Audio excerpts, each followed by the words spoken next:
नमस्कार विद्यार्थी मित्रांनो, माझ्या यूट्यूब चॅनलमध्ये पुन्हा एकदा तुमच्या सर्वांचे स्वागत. विद्यार्थ्यांनो, आज मी तुमच्यासाठी Father Returning Home by Dilip Chitre ही कविता व्हिडिओच्या माध्यमातून समजून सांगणार आहे with figures of speech. Figures of speech मी कवितेच्या शेवटी दिलेले आहेत, तर व्हिडिओ शेवटपर्यंत नक्की बघा. तर सुरू करूया फादर रिटर्निंग होम. कविता सुरू करण्यापूर्वी मी तुम्हाला कवितेची माहिती सांगतो, त्यामुळे कविता समजण्यास तुम्हाला अतिशय सोपे जाईल. दिलीप चित्रे यांची ही बाबा घरी परततात किंवा फादर रिटर्निंग होम ही अतिशय प्रसिद्ध अशी कविता आहे. कवी आपल्या वडिलांच्या कामावरून घरी परततानाची कविता चित्रित करून आधुनिक समाजातील एका वृद्ध माणसाच्या एकटेपणाचे आणि कंटाळवाण्या जीवनाचे चित्र दाखवत आहे. 1957 साली जेव्हा कवी त्याच्या वडिलांसह बडोद्याहून मुंबईला आला, तेव्हा कवीचे वडील पुरुषोत्तम चित्ते यांच्या जीवनाचा हा खराखुरा पुरावा आहे. आपल्या कुटुंबासाठी त्यांचे वडील एकटेच ब्रेड अर्नर होते, म्हणजे घर चालवणारे असूनही त्यांच्याकडे कवीचे फार दुर्लक्ष असे झाले. कवीचे वडील हे लोकल ट्रेनमध्ये नोकरीसाठी प्रवास करत असतात. लोकल ट्रेनमध्ये प्रवास करत असताना वृद्ध माणसाच्या आत्म्यात लपून बसलेल्या त्याच्या वेदना आणि दुःखाचे वर्णन करण्यासाठी कवीने काही छान शैलींचा वापर केला आहे. कवीचे वडील हे नीरस आयुष्य जगत असतात. तेथे त्यांची काळजी घेण्यास, त्यांच्याशी बोलण्यास किंवा त्यांच्या भावना समजून घेण्यासाठी कुणीही नसते. कविता कवीच्या वडिलांच्या एकाकीपणाबद्दल बोलत आहे. त्यांना उतार वयात पूर्णपणे परके करून टाकले आहे. ज्या मुलांसाठी तो कमवत होता, त्याची स्वतःची मुले त्याच्याबरोबर काहीही शेअर करत नसत. त्याला दुर्लक्षित केले. त्यामुळे तो त्याच्या पूर्वजांशी किंवा त्याच्या नातवंडांशी अदृश्य संबंध जुळवत असे, ते पण स्वप्नामध्ये. आणि कवितेत मध्य आशियातून आर्य लोकांचा भारतीय उपखंडात स्थलांतर झाल्याचा एक छोटासा उल्लेख कवीने केलेला आहे. यावरून कवीला असे म्हणायचे आहे की त्याच्या वडिलांना भूतकाळ आणि भविष्यकाळातच रमायला जास्त आवडायचे, कारण वर्तमान काळात त्याला फार टाकाऊपणाची वागणूक देण्यात आली आहे. कवितेत 2 स्टांजा आहेत, एक 12 ओळींचा व दुसरा 13 ओळींचा. ही कवितात कुठलेही यमक योजनेशिवाय, म्हणजे राईम स्कीम असे कुठेही नाही, आणि फ्री व्हर्स म्हणजे मुक्त छंदात ही कविता लिहिलेली आहे. आणि कवितेला कुठलीही लयबद्धता नाही आहे. हे कवीच्या वडिलांच्या दुर्लक्षित आयुष्याचे प्रतीक आहे. भाषा सोपी आहे, समजण्यासही खूप सोपी आहे आणि काव्यात्मक साधनांनी परिपूर्ण कवीने ती केलेली आहे. ही कविता प्रथम व्यक्ती कथेत आहे, म्हणजे कवीने ती स्वतः सांगितलेली आहे. कवितेत मुख्य 2 भागात डिव्हाइड केलेली आहे, जेथे कवी स्वतः त्यांचे वडील कामावरून घरी कसे परत येतात त्याचे आणि ते रेल्वेने प्रवास करताना त्याचे वर्णन केले आहे, आणि त्यानंतर घरी येऊन त्याचे कुटुंब त्याच्याशी कसे वागते याचेही वर्णन केलेले आहे. तर सुरू करूया कवितेला. My father travels on the late evening train. माझे वडील सायंकाळच्या ट्रेनने उशिराने प्रवास करतात. कवितेची सुरुवात कवीने आपल्या वडिलांच्या घरी निघण्याच्या वर्णनाने सुरू केली आहे. दिवसभर काम संपवून वडील संध्याकाळच्या उशिराच्या रेल्वेने प्रवास करत असे. इव्हिनिंग ट्रेन म्हणजे संध्याकाळची ट्रेन हे सूचित करू इच्छिते की वडील फार उशिरापर्यंत काम करतात, जेणेकरून त्यांना घरी परतायला उशीर होतो. Standing among silent commuters in the yellow light. पिवळ्या प्रकाशात अलिप्त किंवा मूक प्रवाशांमध्ये उभे राहून. कम्युटर्स म्हणजे रोज ठराविक वेळी नोकरीसाठी प्रवास करणारे प्रवासी. कवी म्हणतो, वडील रेल्वेच्या डब्यात पिवळ्या प्रकाशात शांत प्रवाशांमध्ये उभे राहून प्रवास करतात. या ओळीवरून त्याच्या प्रवासादरम्यानच्या त्याच्या वेदना दिसून येत आहे. दिवसभराच्या मेहनतीने ते घरी परततात आणि त्यांना उभे राहून प्रवास करावा लागत आहे. त्यांना विश्रांतीसाठी जागाही मिळत नाही. मुक्त किंवा अलिप्त प्रवासी म्हणजे यांच्याशी संवाद करण्याइतके लेखकाचे वडील त्यांना मित्रही समजत नसत. पिवळा प्रकाश ही रात्रीची वेळ झाली आहे व ट्रेनमधले लाईट चालू झाले आहे हे दर्शवितो. पिवळा प्रकाश ही काही आनंदाची गोष्ट नाही. या सर्व गोष्टी त्याच्या दुःखात आणखीनच भर घालून त्याच्या एकट्याचा जो प्रवास आहे तो अधिक वेदनादायी करत असतात. सबब slide past his unseeing eyes. उपनगरे त्याच्या न पाहिलेल्या डोळ्यांवरून मागे सरकत जातात. इथे कवीला म्हणायचे आहे की उपनगरे चालत्या ट्रेनमधून मागे सरकत आहे, पण कवीच्या वडिलांना त्याकडे पाहण्यात काहीच रस नाहीये किंवा इंटरेस्ट नाहीये. आणि या दृश्यांमुळे ते जराही विचलित होत नाही, कारण त्यांनी ते त्यांच्या आयुष्यात अनेक वेळा पाहिले आहे आणि त्यात त्यांना काही नवीन किंवा रंजक असे दिसत नाही. त्यामुळे गाडीबरोबर मागे जाणाऱ्या निसर्गरम्य किंवा उपनगरांमध्ये त्यांना इंटरेस्ट नाही आहे. यातून त्यांची एकाकीपणाची भावना यामध्ये अजूनच ती भर घालते. His shirts and pants are soggy and his black raincoat stained with mud and his bag stuffed with books is falling apart. त्यांचा शर्ट आणि पॅन्ट सॉगी म्हणजे ओलसर आहेत. अँड हिज ब्लॅक रेनकोट आणि त्यांचा काळा रेनकोट चिखलाने माखलेला आहे. And his bag stuffed with books is falling apart. त्यांची पुस्तकाने भरलेली बॅग विखुरण्याच्या मार्गावर आहे आणि ते त्याला सांभाळत आहे. आता हे दिवस पावसाळ्याचे आहे हे आपल्याला यातून समजते. त्यांच्या वडिलांचे कपडे पावसाच्या पाण्यामुळे ओले झाले आहे आणि काळा रेनकोट चिखलाने खराब झाला आहे. त्यांच्याजवळ जी बॅग होती ती पुस्तकाने भरलेली होती आणि पुस्तके पावसात भिजू नये म्हणून ते सांभाळण्यासाठी ते धडपड करत होते. या ओळीवरनं कवीच्या वडिलांना प्रवासात येणाऱ्या अडचणींचा पुन्हा एकदा संकेत मिळतो आहे आणि पावसाळ्यात त्यांचा प्रवास अजूनच बिघडतो. काळा रेनकोट त्यांच्या कंटाळवाण्या जीवनाचा रंग आहे. त्यांच्या पुस्तकांच्या भरलेल्या बॅगावरनं असे सूचित होते की ते एक सुशिक्षित आणि विद्वान माणूस होता. His eyes dimmed by age fade homeward through the humid monsoon night. त्यांचे डोळे वयानुसार ओसरलेले व दृष्टी अंधुक झालेली, तरीही दमट पावसाळ्याच्या रात्री ते घरी जाणार असते. होमवर्ड म्हणजे घरी जाण्याची जी आतुरता आहे त्याला होमवर्ड असे म्हणतात.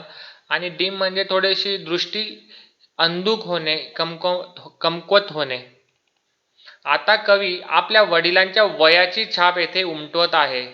त्यांची दृष्टी वृद्धपणामुळे कमी झालेली आहे आणि दमट पावसाळ्याच्या रात्री वडील आपल्या कमी दृष्टीने त्यांच्या घराचा मार्ग हुडकणार आहेत.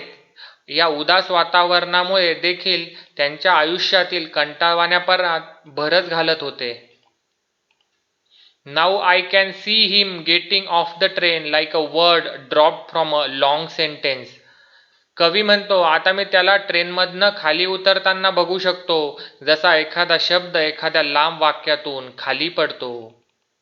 कवीचे वडील आता ट्रेनमधून उतरतात. येथे दिलीप चित्रे यांनी आपल्या वडिलांची तुलना एका लांब वाक्यात एका अमहत्वाच्या शब्दाबरोबर केली आहे. हे वर्णन अगदीच चपखल वाटते. कवी म्हणतो की त्याचे वडील एखाद्या शब्दासारखे खाली उतरतात. ट्रेनमधील गर्दीला आपले वडील किती क्षुल्लक आहे हे या वाक्यामधून दाखवू इच्छितो. तो ट्रेनमधनं उतरला काय नाही उतरला काय, गाडीतील प्रवाशांना काहीच फरक पडणार नाही. He hurries across the length of the grey platform. Grey म्हणजे जुना पुराणा झालेला. Crosses the railway line, enters the lane. His chappals are sticky with mud, but he hurries onwards.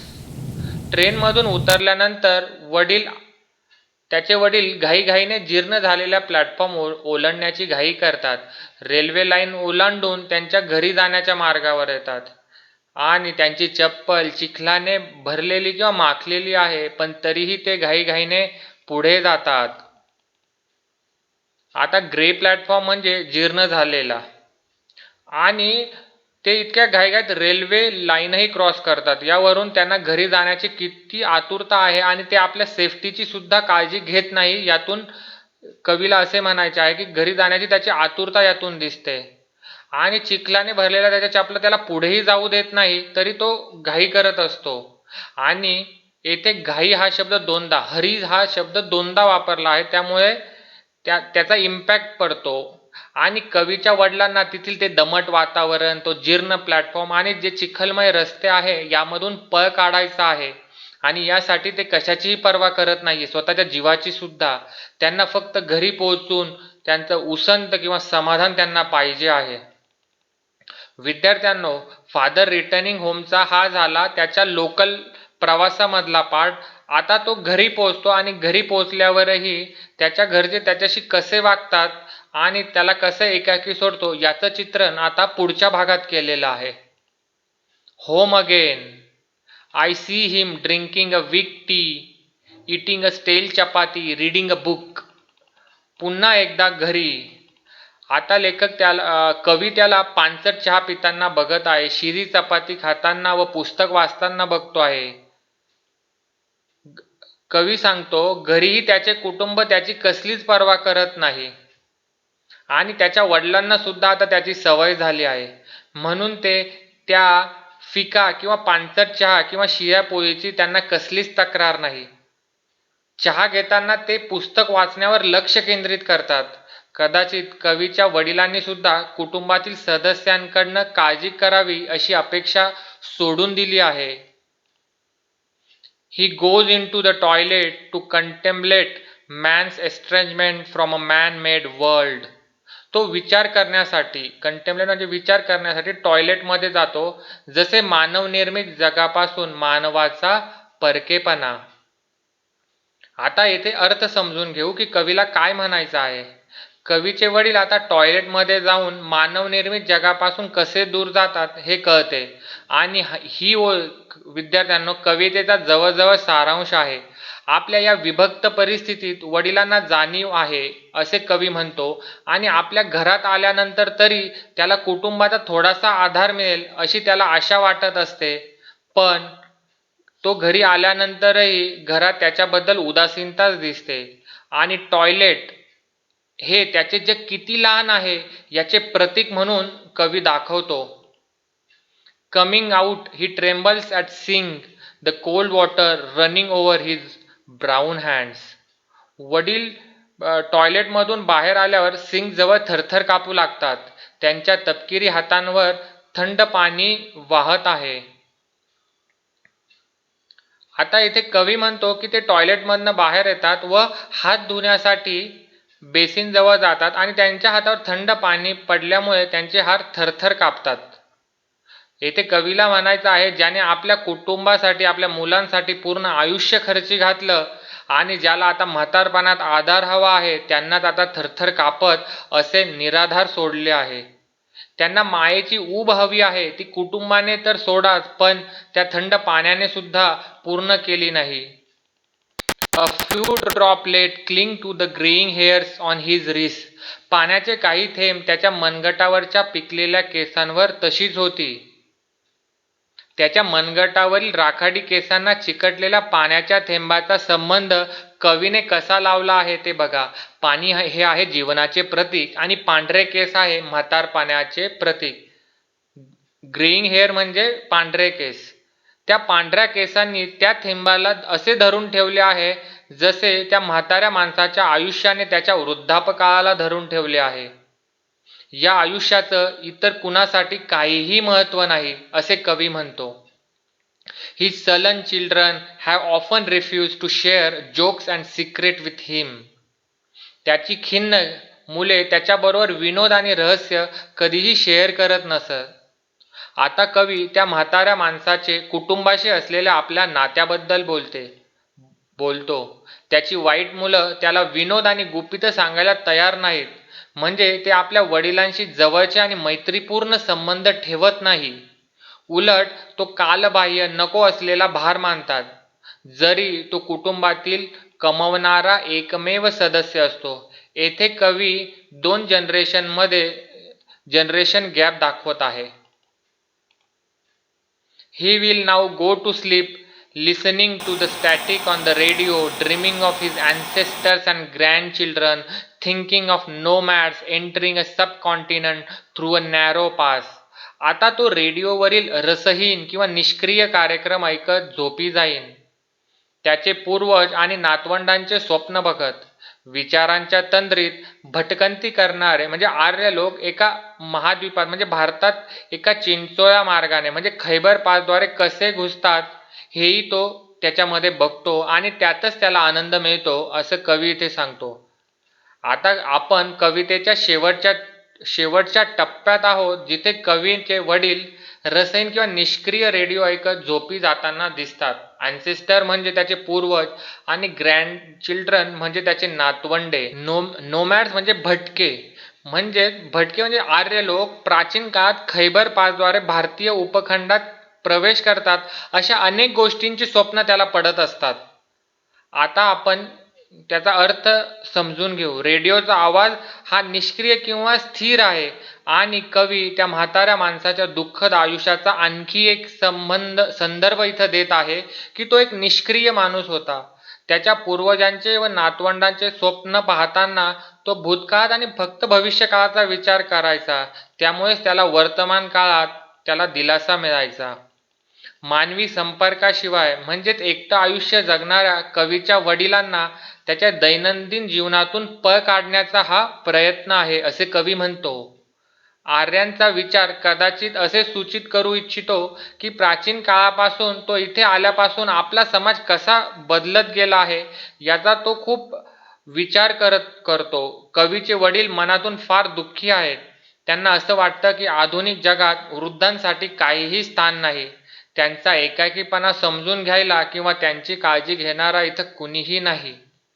Dilip चित्रे यांनी लिहिलेली बाबा घरी येताना किंवा फादर रिटर्निंग होम ही कविता आपल्या समाजातील वृद्ध उपेक्षित लोकांना सहानुभूती देत आहे. त्यांचे वय वाढले म्हणजे ते निकामी झाले म्हणून त्यांना वाईट टाकू नका, तर त्यांना त्यांच्या उतार वयात योग्य तो सन्मान द्या. त्यांचा अपमान करू नका. या कवितेने दिलीप चित्रे यांना कवी म्हणून फार आदर आणि लोकप्रियता दिलेली आहे. अशा रीतीने ही कविता येथेच संपते. आता आपण बघूया फिगर्स ऑफ स्पीच, जे की परीक्षेसाठी फार महत्त्वाचे आहे आणि 2 मार्कासाठी प्रश्न हा नक्कीच असतो. पहिले बघूया alliteration. My father travels on the late evening train. The sound letter T repeated here pleasingly. Standing among silent commuters in the yellow light, the sound letter yes repeated here pleasingly. Suburbs slide past his unseeing eyes. The sound letter yes repeated here pleasingly. His shirt and pants are soggy and his black raincoat. The sound letter yes repeated here pleasingly. He hurries across the length of the grey platform. The sound letter H repeated here pleasingly. His chappals are sticky with mud, but he hurries onward. The sound letter H repeated here pleasingly. Man's estrangement from a man-made world. The sound letter M repeated here pleasingly. A few droplets cling to the graying hairs on his wrist. The sound letter H repeated here pleasingly. आता बघूया paradox. Suburbs slide past his unseeing eyes. One would not refer to eyes as not being able to see. This is an absurd statement. पुढे बघूया climax. Stained with mud and his bag stuffed with his books is falling apart. The words are arranged here in ascending order. Interrogation. His eyes dimmed by age fade homeward through the humid monsoon night. The question is asked here.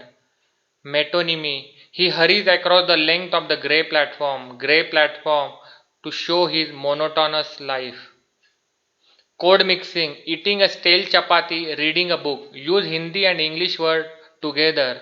Personification. Home again. I see him drinking weak tea. The lifeless thing is treated here as a human being. Symbol. Listening to the static on the radio, the sentence is used in a symbolic meaning of escape from the world. Simile. Like a word dropped from a long sentence. Poet's father, alight from a train, is compared to the word drop from a sentence. Onomatopoeia. Listening the static on the radio, the sound static is mentioned as the still life of the poet fathers. Thank you all and happy learning.